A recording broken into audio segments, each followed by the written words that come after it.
Fashion is a form of self-expression and a way to communicate your personality to others. But most importantly, it's sick as hell. Fashion in climbing is like no other sport. Only in rock climbing can you wear whatever you want while performing at the highest level. LeBron James, he certainly isn't going to come back from a 3-1 deficit in the 2016 NBA Finals wearing jeans and a brain-dead tee. Eliud Kipchoge isn't going to break the 2-hour marathon wearing wide-legged Gramici pants and Salomon trail running shoes, but Sean Rabideau can send V17 Alphane in a beanie, t-shirt, and jeans. And Hamish MacArthur can climb Megatron in a short-sleeve button-down and shorts. And Hamish MacArthur can climb V17 No One Mourns the Wicked in a short sleeve button down and shorts. Or how about Hamish MacArthur flashing Fool Me Once in a button down and slacks? With climbing, you can wear virtually anything you want, which allows vast opportunity for self-expression. Shorts, pants, long sleeve tee, short sleeve tee, puffy jacket, workwear jacket, beanie. That's enough clothes, seriously. What is this guy doing? Don't look around. I'm talking to you. Yes, you. Yeah, I guess you could even wear all of that while rock climbing. I don't know why you would want to do that. I can't imagine it possibly being comfortable. But if you want to take what I'm saying in the most literal sense possible and give me no lenience whatsoever, then sure, go ahead and wear that to the crag and try to send your project. In most sports, there are societal rules or guidelines for what you should wear while playing such sport. You go to a pickup soccer game in your hometown and you'll see people wearing a t-shirt or jersey and athletic shorts. And this goes for amateurs and pros across most sports. Baseball, football, basketball, everyone's gonna be wearing basically what you'd expect. And with competitive climbing, you'll see this too. During IFSC competitions, similar to any other sport, you'll see athletes wearing a bib or jersey representing the country that they're from. But I'm not talking about that. I'm talking about what people are wearing at the climbing gym or the boulders. Because there, it's a different story. The culture of bouldering is far closer to skate culture than it is to almost any other sport. In both bouldering and skating, you have the physical and mental side of the sport. The way you can express yourself through movement, the inherent level of danger, and the wider range of ways to express yourself in what you can wear. You could take an outfit that a skater wears and swap it with a boulderer, and no one would bat an eye. And maybe that's because no one's looking at you at all or what you're wearing. Let's take Hamish MacArthur for an example. This is probably the first time you're hearing about him in this video. Hamish is a pro climber from Great Britain who competed in the Olympics, and during his younger years when he was more focused on sport climbing and competition climbing, you can see he favored more technical climbing clothes. Brands like Black Diamond and La Sportiva.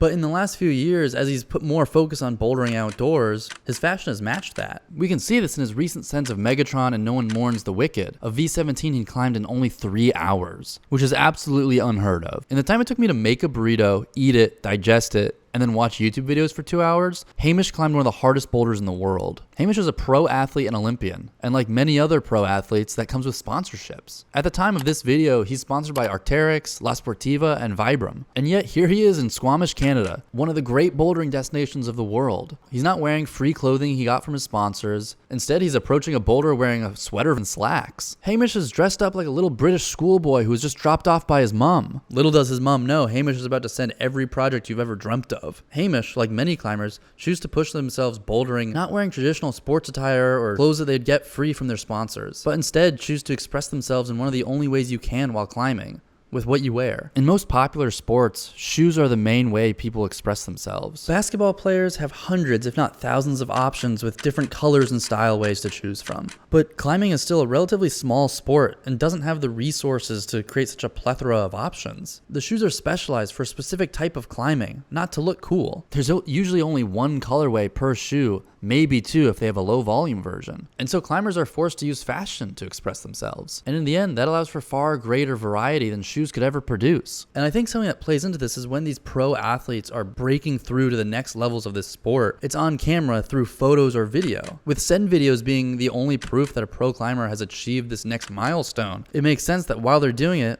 they might as well look good too. But it's not just the pros that are doing this. Amateur climbers of all levels all around the world are becoming more aware of what they're wearing while climbing. And due to this, climbing and outdoor brands are taking notice and pivoting the designs to market towards their new, more curious, fashion-forward clientele. No other brand has maybe taken this to such extremes than North Face. What was once a climbing and extreme sports outdoor clothing line is now doing collabs with fashion brands like Gucci and Supreme. Founded by Douglas Tompkins in 1964, the North Face originally sold rock climbing and camping gear. And after only 2 years of founding the company, Tompkins sold his stake for $50,000, which might not sound like a lot, but after calculating for inflation, that's a cool $500,000. Pretty good deal if you ask me. 2 years of work and you walk away with $500K? Heck, I could sleep pretty good with that under my bed. That's until you remember the North Face is now worth $4.6 billion. Yeah, I might want to sleep a bit more permanently after finding that out. As companies like the North Face grew larger and larger, they became slaves to their shareholders, board members, and the expectation of infinite growth. To continue to grow, you need to appeal to a wider and wider audience. Your original clientele of climbers and extreme sports enthusiasts won't cut it if your goal is to reach $1 billion, which at the time was a major goal of the North Faces. But in the 90s, when they were reaching out and trying to find a new clientele found them. At the time, streetwear was becoming more prominent, and people started to pay more attention to certain pieces that the North Face was putting out. Soon, the North Face was becoming popular within the basketball and hip-hop community. Rappers were beginning to wear the Nuptse jacket, and NBA players were soon to follow. And from there, it continued to grow until celebrities of all kinds were wearing the Nuptse jacket. This isn't new. We see this time and time again. Communities of people absorbing a type of clothing that isn't for its primary use. Other examples of this is the Patagonia vest. What once was meant for hikers and campers was later commandeered by tech bros. And more recently, we've seen this happen to brands like Arc'teryx and Salomon, but more on that later. Let's take a look at the Patagonia catalog from the early 90s. Similar to the North Face, Patagonia was founded by an explorer and rock climber, Yvon Chouinard. Heck, the two of them are even close friends. Patagonia has always had deep roots in rock climbing. One of my first pair of climbing pants were these from Patagonia. I wore the hell out of these, and there's good reason. These are nearly 8 years old and they still hold up. But as you may have noticed, they didn't go undamaged over the years. I never was too good at applying patches on them. Luckily, I did find a more permanent solution. Instead of ironing them on like you're supposed to, why not fasten them on permanently with Gorilla Glue?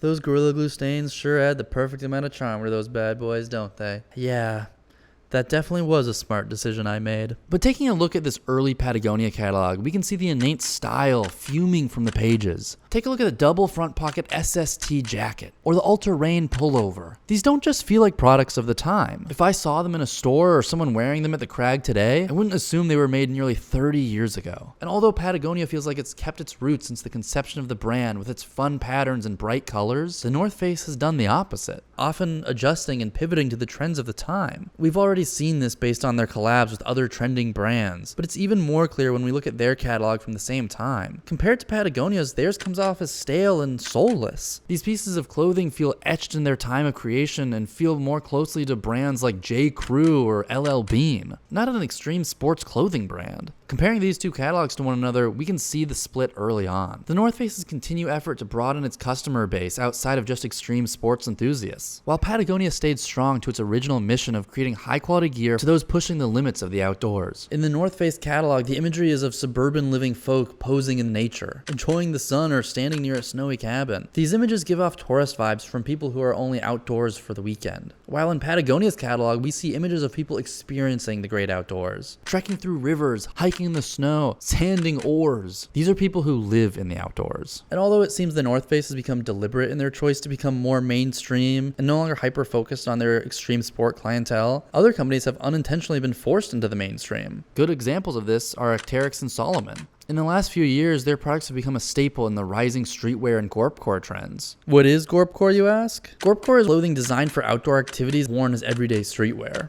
The term gorpcore was originally coined in 2017, but it began in the early 2000s. In the past 5 years, I've seen the rise of gorpcore and even partook in it myself. If you can even believe it. Me, of all people. A white guy who rock climbs in Los Angeles. What was once worn by alpinists and trail runners pushing the sport has now been picked up by normies for their price tag and minimal aesthetics. The Arc'teryx Beta Jacket and Salomon trail running shoes are popular pieces that have broken through to the wider public. Although the primary focus of this video has been outdoor bouldering, gym climbers are not immune to this, and arguably it's even more prominent there than anywhere else. In the gym, you don't need to worry about the weather or getting rips from the rock, and with that comes even more freedom. Brain Dead t-shirts and Grimici pants going for over $100 are far more prominent now with climbing's continued growth and popularity. But even with all those options of what you can wear, I'll be sticking with Old Reliable. I hope you enjoyed my ramblings of a man who probably thinks far too much about climbing and fashion and how the two intersect. Yeah, I feel really good wearing all of this. Not overheating or starting to panic, that's for sure. Definitely feeling good. Alright, bye-bye.